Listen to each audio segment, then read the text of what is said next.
પણ આને પૂરું થઈ ગયું ને? બંધ થઈ ગયું એટલે સારું હાલ એમાં જ રહેવાનું છે. અને એટલે ચાર્જિંગ ખલાસ થઈ ગઈ છે, ચાર્જિંગ પૂરું થઈ ગયું છે. અને એટલે કીધું કે એમાં જ રહેવાનું અને એમાં જ આપણે જીવન વિતાવવાનું છે. પણ આપણે સંસારમાં ભળવાનું નથી. સંસારમાં રહેવાનું પણ પછી બહુ માથું ઘરમાં મારીએ ને તો આંખે થઈ જાય, એ ધ્યાન રાખવાનું. એટલે ભગવાન કહે છે કે તારે સૃષ્ટિ ચક્ર પ્રમાણે ચાલવાનો, સૃષ્ટિ ચક્ર અનુસાર ન વર્તવું એ તારી ભૂલ છે. સૃષ્ટિ ચક્ર પ્રમાણે વર્તવું જોઈએ. અને એટલે કીધું જેવી રીતે રચના પડ્યા માં કંઈ પણ ખામી આવે તો ઝટકો લાગે, એવી જ રીતે આપણા શરીરમાં છે, આવું મોટું શરીર છે, હા, ને એમાં એકાદો દાંત દુખતો હોય તો રાતે ઊંઘ આવે ખરી? નહીતર આવડા મોટા શરીરની અંદર હવે એક અડધા ઇંચનો દાંત છે, શું કરી લેવાનો? પણ આપણને બેચેની વધારી દે. એમ સૃષ્ટિ ચક્રની અંદર પણ આ છે, સંસાર ચક્રની અંદર પણ આ જ છે. એમાં જ સમજવાનું છે. તેવી જ રીતે જે મનુષ્ય 14મા 15મા શ્લોકમાં વર્ણિત સૃષ્ટિ ચક્ર અનુસાર નથી ચાલતો, તે સમષ્ટિ સૃષ્ટિના સંચાલનમાં વિઘ્ન નાખી રહ્યો છે. 14મા અને 15મા શ્લોકમાં ભગવાને આ જ કહ્યું હતું કે તું એ પ્રમાણે નથી ચાલતો એટલે સૃષ્ટિ ચક્રમાં વિઘ્ન નાખી રહ્યો છે. અને એટલે જ કે છે સંસાર અને વ્યક્તિ બે વિજાતી વસ્તુઓ નથી. સંસાર અને વ્યક્તિ બે વિજાતી વસ્તુઓ નથી. વિજાતી વસ્તુ નથી, સજાતી છે. સંસાર અને વ્યક્તિ. ઘણાને લાગે વ્યક્તિ અને સંસાર, આ સંસારમાંથી જ આપણે આવ્યા અને આ જ સંસારમાં આપણે પૂરું થવા. આ જ સંસારમાંથી આવ્યા તો અલગ ક્યાંથી ગણાય? વિજાતી એટલે અલગ નથી. ઘણી વખત એવું લાગે માણસને કે આવું કેમ કીધું છે. ના, વિજાતી એટલે અલગ અલગ, એક જાતિ એવું નથી લખ્યું. એક જાતિ છો એવું નથી લખ્યું. વિજાતી એટલે બે અલગ અલગ. અને એટલે જ કીધું છે સંસાર જેવી રીતે શરીરના નો અંગોની સાથે અને અંગોનો શરીરની સાથે ઘનિષ્ઠ સંબંધ છે.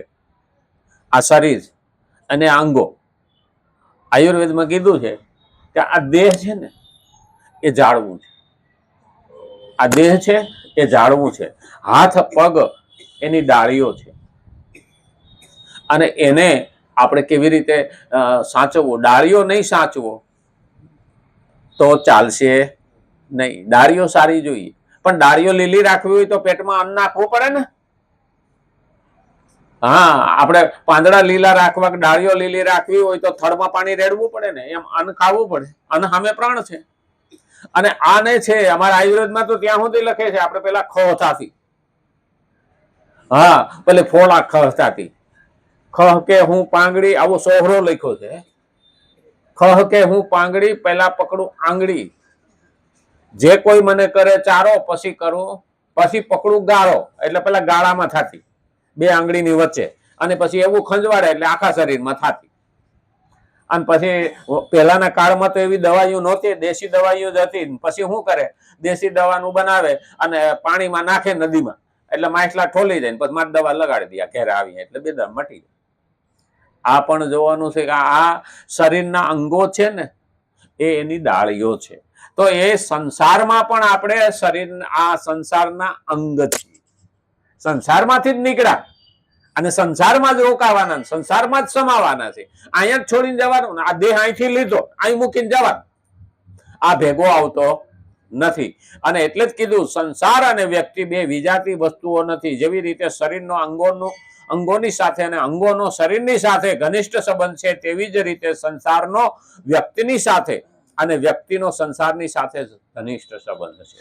બહુ મહત્વનું છે. આપણો એની હારે, એનો આપણી હારે સંબંધ છે. એકાબીજાના પર્યાય છીએ. એના વિના ચાલશે નહીં, આપણા વિના એ નહીં ચાલે.